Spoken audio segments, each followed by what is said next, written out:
Wow, that was a nice place with the best sound system. I don't know who did. Sounds like the finest opera hall in anywhere in the world. Let's come back here more often. So often you have sound systems that aren't the greatest. And there's nothing worse, making a speech when nobody can hear you. This is beautiful and it's a great place. And Memphis has to like me, because I have a lot of friends here, and they were not happy a year ago, 2 years ago, 4 years ago, and now they said, we can't believe what's happened in terms of crime, in terms of what's gone on, and the job that these people and some of the great people, many of the great people in the audience have done. And that's why I'm here today. In fact, we were going to cancel because we have a couple of events going on, as you probably noticed. So they said, oh, we'll cancel Memphis. I said, we're not canceling Memphis for anything. We're not canceling.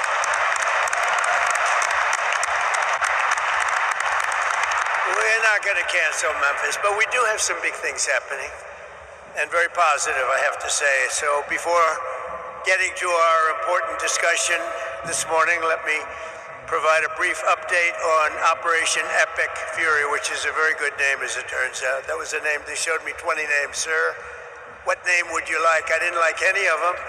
And then I get toward the end, I said, you got to be kidding. What? Operation Epic Fury. I love that name. And it's very appropriate for what's taken place, if you know, in Iran, because we knocked out their Navy. We knocked out their Air Force. We knocked out their anti-aircraft. We knocked out everything.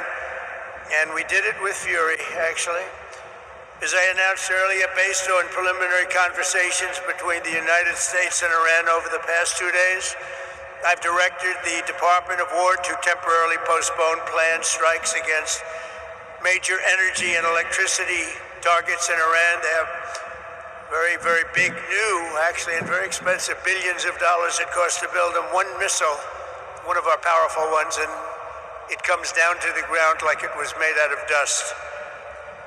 But to determine whether a broader agreement can be reached, we've had very good discussions, very, very good discussions. And you have to understand, I know my whole life has been a negotiation, but with Iran, we've been negotiating for a long time.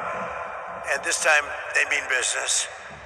And it's only because of the great job that our military did is the reason they mean business. They want to settle, and we're going to get it done, I hope. So, hopefully this will be possible, but no matter what, we'll ensure that Iran never obtains a nuclear weapon. They can't have a nuclear weapon. They would have had one if we allowed the Obama deal to stand. That was the Iran nuclear deal, they called it. They would have had one. Marcia 3. Well, I'll tell you what, Martha, we would have nuclear weapons up there when, would you say, 2 years ago, 3 years ago, or 4 years ago? We would have been in a position that nobody wants to be in. We won't allow ourselves to be in that position. Over the past 3 weeks, the United States military and our partners have been decimating Iran's military capabilities with overwhelming firepower, skill, lethality, and force, and we're destroying their ballistic missiles and drones programs with launchers down by more than 90%. We're hitting their launchers at a level that nobody even thought of before, 90%. They can't launch them, and they don't have very many of them, because most of them have been annihilated. But we've annihilated their defense industrial base, eliminating their Navy. We had 158 ships are down. I said to my people, why didn't you capture the ship? I said, were they good or not? They said, they were great, sir. So why didn't you capture it? We could have used them. They said, it's more fun to put them at the bottom of the sea. But they're not there anymore. So we eliminated their Navy, Pete, right? And that's gone. We eliminated their Air Force. We eliminated all of their air defense, everything. We eliminated everything there is to eliminate, and we eliminated them. We eliminated their leaders. We had the first set of leaders. They're gone. Then they met, 88 people met. And it's sad. I mean, it's sad they couldn't have made a deal. We could have made a deal with them a long time ago. Then the second set, 88 people met to pick a new leader. And they're now extinguished. and then they're meeting again, but now nobody wants to be the leader. It's one of the few political jobs that nobody wants anywhere in the world. Nobody wants it. It's a very dangerous job. My job is dangerous too, but their job is worse. In other words, we're systematically dismantling the regime's ability to threaten America. They're not threatening us anymore. As Commander-in-Chief, it's my sacred responsibility to protect our country from all threats. For decades, Iran refused every opportunity to renounce its nuclear ambitions, and in recent months, its own negotiators bragged to our representatives about having enough material to make nuclear weapons. And that was supposed to deter me, but it didn't deter. It made me more anxious, and it just made it much more important. This mission that we're all on together was much more important, and we did it quicker.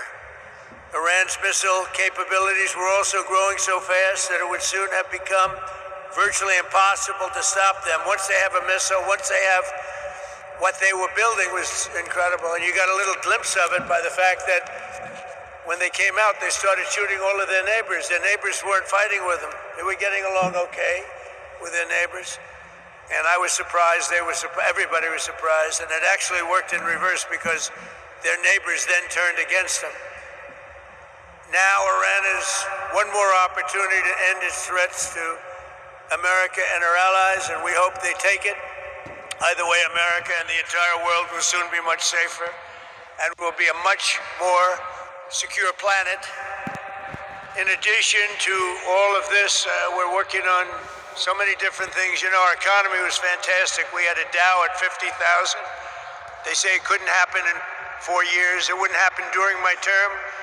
But if I got anywhere close, it would be a great success. Well, in my first year, we hit 50,000. And with the S&P, they said, even more difficult. They said it would be impossible to hit 7,000 on the S&P. And we hit that in our first term. And then, unfortunately, I called Pete, I called General Kane, I called a lot of our great people. We have great people. And I said, let's talk. We got a problem in the Middle East. We have a country known as Iran that for 47 years has been just a purveyor of terror, and they're very close to having a nuclear weapon. We can keep going and get that 50,000 up to 55 and 60, there's no end, or we can take a stop and make a little journey into the Middle East and eliminate a big problem. And Pete, I think you were the first one to speak up, and you said, let's do it, because you can't let them have a nuclear weapon. So we are now having really good discussions. They started last night, a little bit, the night before that, and I think they're very good. They want peace. They've agreed they will not have a nuclear weapon, et cetera, et cetera.